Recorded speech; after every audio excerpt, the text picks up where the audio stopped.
इस प्रॉब्लम के अंदर पहले पार्ट के अंदर तो कोई भी प्रॉब्लम नहीं है, आइसोथर्मल एक्सपेंशन है, नॉर्मल सी बात है। लेकिन जो दूसरे पार्ट है उस सेकंड वाली पार्ट के अंदर तुमने थोड़ी बहुत चीज़ें को फाइंड आउट करनी है, चीज़ें मिसिंग है। पहले वाली पार्ट के अंदर क्या करना है, actually we need to compare the work done between isothermal expansion and adiabatic expansion. So one is the isothermal condition and second one is the adiabatic condition. So for isothermal we know that what the formula is going to be, W is equal to minus 2.303 nRT log V2 by V1. We should be careful when we are using the value. This one is the mole, R is given and this side it's a liter. तो तुम्हें careful कहाँ पे होना वो भी देखो, minus 2.303, N की value कितनी है 2, आर की वैल्यू अगर तुमने 8.314 ली तो इस वॉल्यूम को तुमने चेंज करना है। वॉल्यूम कितनी है भाई 10 लीटर है, 10 इंटू 10⁻³ मीटर क्यूब। और जो दूसरी वॉल्यूम है, दूसरी वॉल्यूम में भी तुमने यही करना है 10⁻³ मीटर क्यूब। क्यों भाई, ये जो वैल्यू है 8.314 ये तो मीटर क्यूब के अंदर, लीटर के अंदर तो है नहीं, लीटर के अंदर तो 0.082 है। और ऐसे मल्टीप्लाई करने से भी तुम्हें कोई फर्क नहीं पड़ता क्योंकि जो वैल्यू है that is not going to be change. तो लॉग, अब इस वाली केस में क्या है, वॉल्यूम तुमने 2 टाइम्स करा, सीधी बात करते हैं, log 2 लिखा, उसे कट करा, log 2 आ जानी है।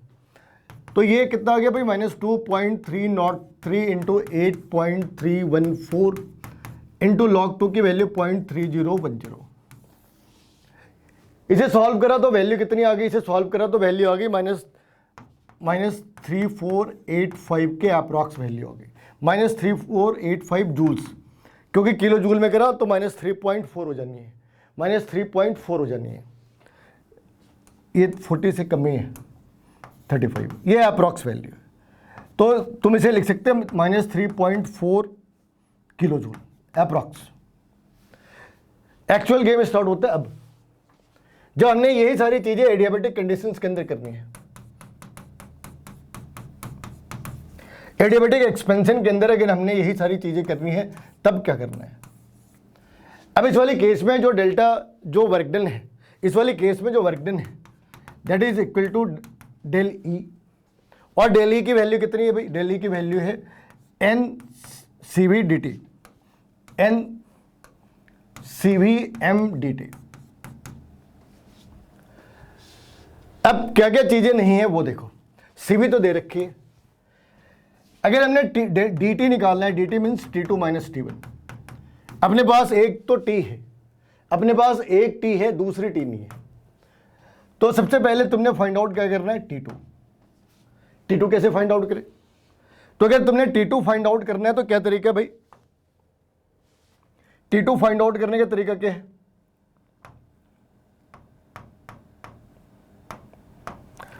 इस वाली साइड पे हमने T2 फाइंड आउट करनी है।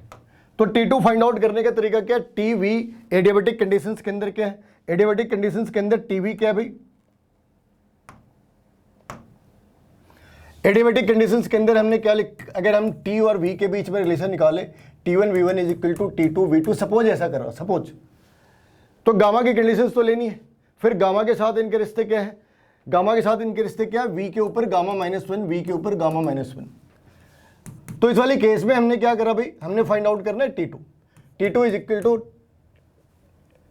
T1 into V1 by V2 gamma -1। ये वैल्यू डिराइव हो जानी है। अब इस वाली वैल्यू को डिराइव करके, इस वाली वैल्यू को डिराइव करके हमने इसके ऊपर फॉर्मूला पुट करना है। तो पहली केस कितनी है, 298 का टेम्परेचर है, V2 बाई V1 फिर से वैसे ही करना है तुम्हें, क्योंकि जो अगर तुमने मल्टीप्लाई भी कर लिया, मल्टीप्लाई भी करा तब भी कोई फर्क नहीं आना, 10 to 20 है, सो इट्स से 1/2, सो इट्स से 1/2। और गामा की वैल्यू कितनी होगी, हमने अपने पास सीवी की वैल्यू है, अपने पास गामा की वैल्यू नहीं, इस बात का ध्यान रखना, अपने पास जो वैल्यू है वो सीवी की वैल्यू है, गामा की वैल्यू नहीं है। तो you need to derive the gamma, gamma is equal to CP by CV।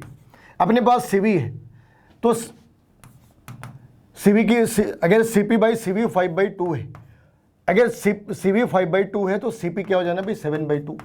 तो इनके रेशियो लगा लो, 7/2 जो CP है, 5/2 जो CV है, तो फाइनली कितना आ गया भाई 7/5। तो हमने गामा की वैल्यू यहाँ पे पुट करी 7/5 -1। अब जब तुमने इसे सिंप्लीफाई करा तो ये वैल्यू कितनी आ जानी है, ये वैल्यू आ जानी है 226 के अप्रॉक्स, 226 केल्विन के अप्रॉक्स से वैल्यू आ जानी है। अब वापस आते हैं, वापस हमने क्या करना है, एक बार उस वाली कैलकुलेशन को देखना है। अब हमने यहां पे निकालना है एन की वैल्यू कितनी है, कितने मोल्स ले रखे, 2 मोल्स। सीवी की वैल्यू हमने पता है, सीवी की वैल्यू दे रखी है 5/2। आर की वैल्यू कितनी डाली, 8.314। आर की वैल्यू कितनी डाली भाई, 8.314। और T2 माइनस T1 कितना करा, 226 माइनस 298, 226 माइनस 298। तो अब जब तुमने इसे सॉल्व करा तो ये वैल्यू कितनी आ जानी है, ये वैल्यू जो पहले वैल्यू थी उस वैल्यू से थोड़ी कम तो होगी, क्योंकि एडियाबेटिक के अंदर ये वैल्यू ऑब्वियस सी बात है, ये वैल्यू हमेशा से कम हो जाती है। इस बार ये वैल्यू आ जानी है 3000, ये भी अप्रॉक्स ही है, ये 3000 वैल्यू आ जानी है। पहले वैल्यू कितनी थी, 3035 जूल्स, अभी कितनी है, 3000 जूल्स। तो जो आइसोथर्मल कंडीशन है, जो आइसोथर्मल एक्सपेंशन है, उसके अंदर मोर वर्क डन है। ये जो वर्क डन है आइसोथर्मल, और ये कौन सी वर्क डन निकाली, एडियाबेटिक। इस वाले केस के अंदर जो ग्रे एरिया था वो यहां पे था। अगर तुम्हें ये फॉर्मूला पता नहीं और अगर पता भी है और मिसिंग पैरामीटर्स तुम निकाल नहीं सकते, अब ऐसी चीज़ें थोड़ी कैलकुलेशन है। और जो बाद का पार्ट है, जो यहाँ का पार्ट है, कई लोग इसके लिए लॉग की वैल्यू चाहते हैं। लॉग की वैल्यू की जरूरत भी नहीं है, यहाँ से तुमने सिंप्लीफाई कर लेना है। और अगर फिर भी ना हो तो ऑब्वियस सी बात है, लास्ट में तुमने लॉग ही करना है। कैलकुलेटर के ऊपर भी चीज़ें आ जाती है, तो तुम चाहो तो लॉग अवॉइड कर सकते हो। जो गेट के अंदर कैलकुलेटर है वो इन चीज़ों को कैलकुलेट करने के लिए कैपेबल है।